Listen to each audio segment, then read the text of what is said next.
ดูชาวบ้านก็ตกปลาเลยครับดูได้ปลาอะไรเราไปดูครับดูได้ไม่ได้ได้ไหมได้ไหมกำลังดึง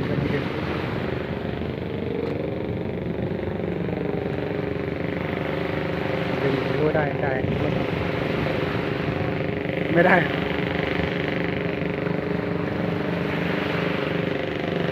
หลุดเมื่อกี้ดึงอยู่ครับโอ้เบ็ดขาดเลยนะครับเบ็ดขาดนะครับเบ็ดขาดเลยครับนี่เหยื่อครับเหยื่อ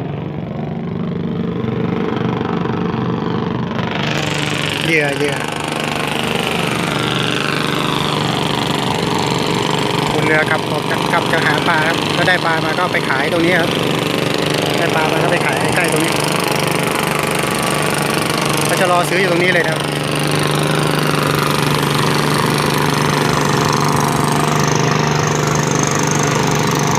เขาเรียกว่าเรือกอแล้วนะครับ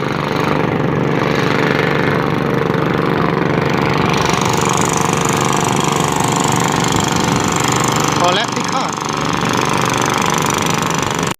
นาราทัดครับนาราทัดอันนี้ครับคนตกปลามีคนตกปลาด้วยนะตรงนี้เขาเรียกว่าหาดนาราทัดจังหวัดนราธิวาส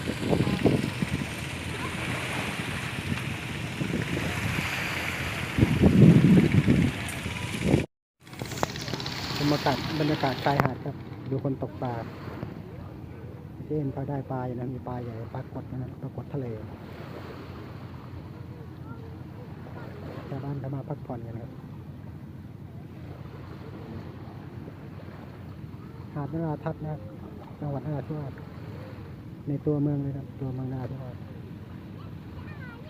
ฝั่งนู้นจะเป็นเกาะนะ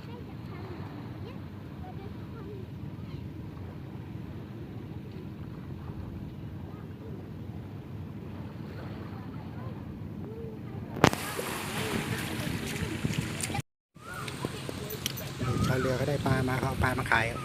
ครับมีปลาสดๆนะครับ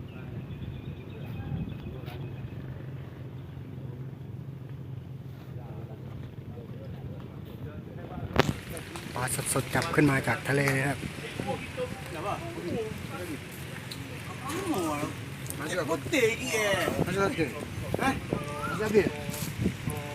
เขากำลังขึ้นมาจากเรือ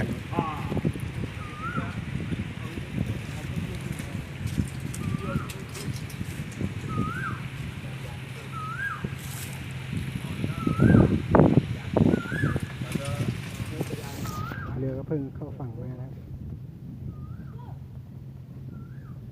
ตอนนี้เขาจะเป็นที่รับซื้อปลาด้วยเดี๋ยวเราไปดูกันอย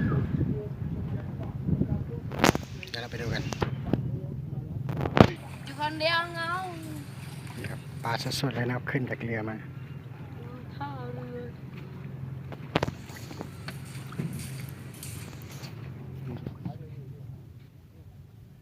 รือปลาเต็มสีเลย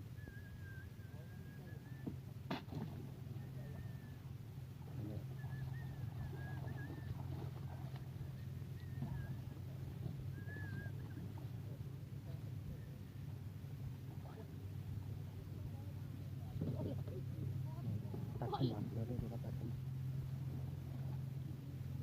อันนั้นปลาอะไรครับเขาเรียกปลาแดง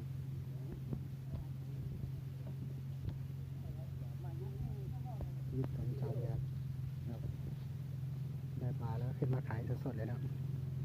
ตรงนี้ก็เป็นที่รับซื้อนี่ครับปลาสดๆขึ้นมาจากทะเลนะครับ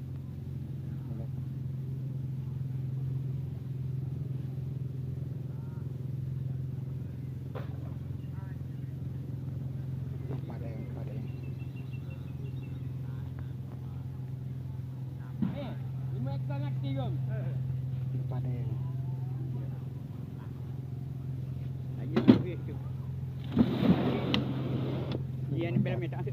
ทะเลสดๆเลยครับขึ้นมาจากเรือสดๆเลยครับ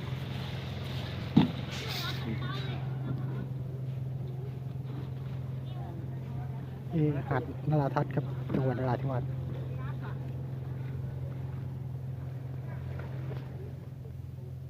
ฝั่งนู้นเป็นตัวเมืองนะครับเป็นเมืองนราธิวาสนะครับตรงนั้นเป็นเมืองนราธิวาสฝั่งนี้ก็เป็นทะเล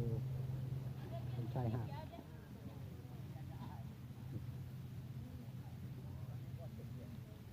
มีต้นสนเลยต้นสนมีตา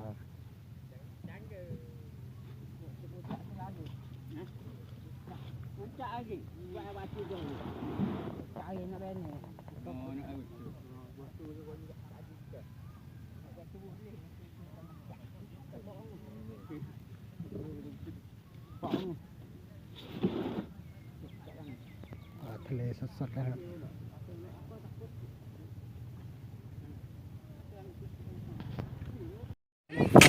ปลารวมด้วยปลาตัวนี้ครับ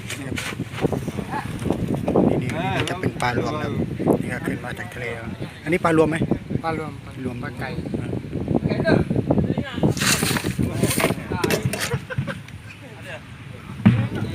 ขึ้นมาจากทะเลใหม่เลยนะครับมาดู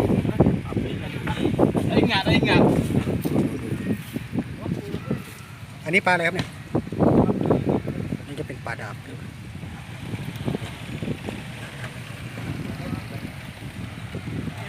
ขึ้นมาจากทะเลใหม่เลยครับสดๆจากทะเลเลยครับดูชาวบ้านก็ตกปลาเลยครับดูได้ปลาอะไรเราไปดูครับดูได้ไม่ได้ได้ไหมได้ไหมกำลังดึง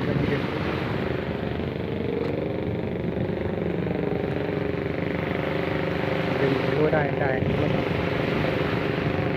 ไม่ได้